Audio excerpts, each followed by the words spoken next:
மேற்கு ஒன்றியத்திற்கு உட்பட்ட கைலாசகிரி ஊராட்சியில் முன்னாள் முதல்வர் எம்ஜிஆர் பிறந்த நாளை முன்னிட்டு மாணவரணி சார்பில் 300 தாய்மார்களுக்கு இலவச சேலை மற்றும் பொதுமக்களுக்கு அன்னதானம் வழங்கப்பட்டது. முன்னாள் முதல்வர் புரட்சித் தலைவர் எம்ஜிஆர் அவர்களின் 108வது பிறந்த நாளை முன்னிட்டு திருப்பத்தூர் மாவட்டம் மாதனூர் மேற்கு ஒன்றியத்திற்கு உட்பட்ட பனங்காட்டூர் பகுதியில் அஇஅதிமுக மாணவர் அணி சார்பில் ஒன்றிய மாணவர் அணி துணை செயலாளர் அரவிந்தன் தலைமையில் தாய்மார்களுக்கு இலவச சேலை மற்றும் அன்னதானம் வழங்கும் நிகழ்ச்சி நடைபெற்றது. இதில் மாதனூர் மேற்கு ஒன்றிய கழக செயலாளர் பொறியாளர் வெங்கடேசன் சிறப்பு அழைப்பாளராக கலந்து கொண்டு 300 பெண்களுக்கு இலவச சேலை மற்றும் பொதுமக்களுக்கு அன்னதானம் வழங்கி சிறப்புரையாற்றுகையில், முன்னாள் முதல்வர்கள் எம்ஜிஆர், ஜெயலலிதா, எடப்பாடியார் தலைமையிலான அதிமுக ஆட்சியில் ஏழை மக்களுக்கு பல்வேறு நலத்திட்டங்கள் செயல்படுத்தப்பட்டது. திமுக ஆட்சி பொறுப்பேற்ற பின்னர் மின்சார கட்டணம், சொத்து வரி உயர்வு, மளிகைப் பொருட்கள் விலை உயர்வு உள்ளிட்ட பல்வேறு கட்டணங்களை உயர்த்தி மக்களுக்கு பல்வேறு துன்பங்களை கொடுத்து வரும் இந்த ஆட்சியை விட்டு அகற்றி மீண்டும் அஇஅதிமுக ஆட்சி அமைய வெற்றி பெற செய்ய வேண்டும் என கேட்டுக் கொண்டார்.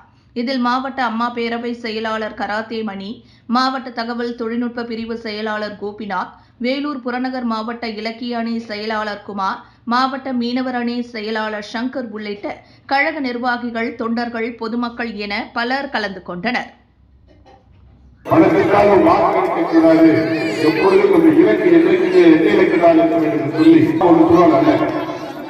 சில்லறைகளை பார்த்து ஏமாற்றக்கூடாது.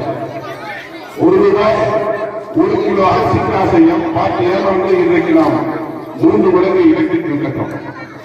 3 மடங்கு இலக்கிற்கு கட்டுறோமா? பால் விலை அரிசி ஏறிட்டா என்ன புரிய வைக்கணும்? வாக்கு இன்றைக்கு நமக்கு சொந்தமாக இல்லை. நம்ம மீண்டும் ஒரு மனதில் உறுதியேற்க வேண்டும். எம்ஜிஆர் என்ன சொன்னாரு? ஏழைகளுக்கு சத்துணவு கொடுத்தாரு.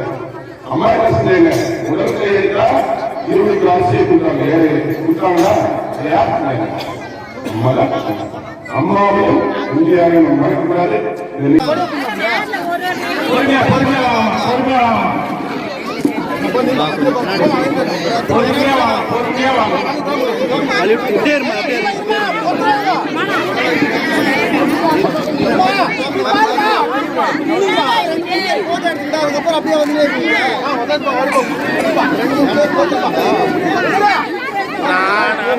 சொல்லிட்டு